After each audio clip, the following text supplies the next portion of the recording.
Pagdating nila sa lugar na tinatawag na Golgota, na ang ibig sabihin ay lugar ng bungo, pinainom nila si Jesus ng alak na hinaluan ng apdo.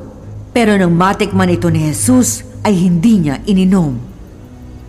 Ipinako nila sa krus si Jesus at ang dalawang kriminal, ang isa sa kanan ni Jesus at ang isa ay sa kaliwa.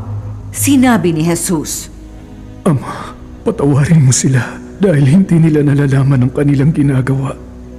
Nang maipako na ng mga sundalo si Jesus, kinuha nila ang kanyang damit at hinati-hati sa apat, tig-isang bahagi ang bawat sundalo.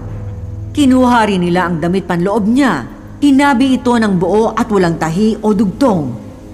Sinabi ng isang sundalo, "Huwag na natin itong paghatian. Magbalabunutan na lang tayo kung kanino ito mabubunta." Nangyari ito upang matupad ang sinabi ng kasulatan. Pinaghati-hatian nila ang aking damit at nagpalabunutan sila para sa aking damit panloob. At ito nga ang ginawa ng mga sundalo. 9:00 noon ng umaga nang ipako siya sa krus. Pinalagyan ni Pilato ng karatula ang krus ni Jesus at ganito ang nakasulat, "Si Jesus na taga Nazaret, ang hari ng mga Hudyo."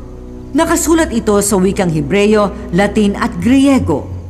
Maraming Hudyo ang nakabasa nito dahil malapit lang sa lungsod ang lugar kung saan ipinako sa krus si Jesus. Nagreklamo ang mga namamahalang pari kay Pilato. Hindi dapat hari ng mga Hudyo ang isinulat nyo, kundi sinabi ng taong ito na siya raw ang hari ng mga Hudyo. Pero sinagot sila ni Pilato, Kung ano ang isinulat ko, iyon na.